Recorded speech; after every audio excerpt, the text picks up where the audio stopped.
Hello guys, અમારા new બ્લોગમાં સ્વાગત છે. ફરીથી અમે એક વખત ખેતરે આવી ગયા છીએ. કોણ છો તમે? હું કોણ છું તો હું નથી ઓળખતો. સોરી ગાઈસ, હાઉસી મજાક માટે. ચલો આજની વાત કરીએ. આ તમને મસ્ત પંછી તમને જોવા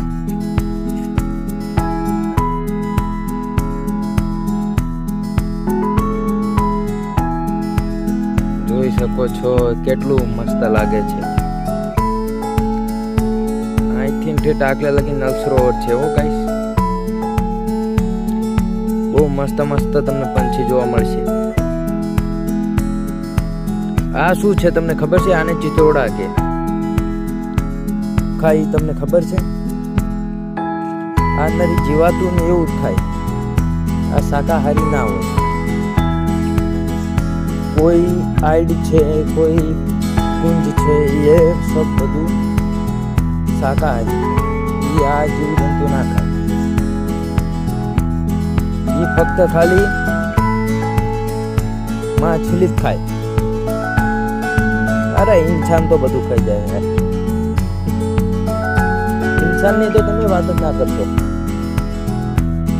ઇન્સાન બધું ખાઈ જશે. તમે જે હાલો. ગાઈસ, આ અમારો ન્યૂ બ્લોગ છે. આને સપોર્ટ કરજો તમે, અને આ બ્લોગને આગળ વધારજો. શેર તો આ લગી કોઈ કર્યો નથી મારો બ્લોગ, પર તમે કરી નાખજો. બરોબર? શેર કરે કઈ ઓલી તકલીફ ના થઈ જાય યાર. એમાં શું ખબર છે કે એવો ડિફેન્ડ આવે છે ને એક દાડા સમયમાં, એની વાત જવા દો. આ ખેતર મેં જાર વાઈ છે, નકર હર વખતે એડો આવતા હતા. એડો કકપા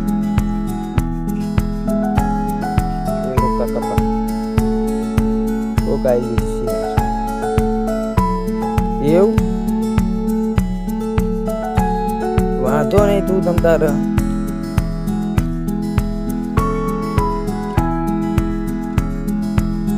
એવું કશું નહીં.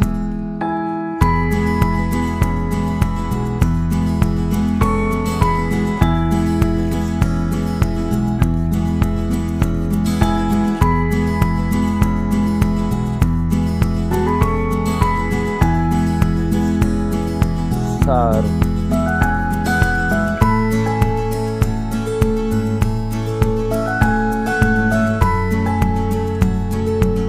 મને 2-3 દાડાથી સપનું બહુ ખરાબ આવે છે. સપનામાં એવું આવે છે કે મારા ભાઈઓને માર પડવાનો છે મારા ભાભીના હાથનો. મારા ભાઈઓ સંભાળીને રહેજો. ગુજરાતમાં છોકરીઓની સમસ્યા. ગધાડા સામું જોવે તો એમ કહે છે કે સામું જોવે છે. ગધાડા સામું ના જોવે તો એમ કહે છે કે ગધાડા સામું નથી જોતા.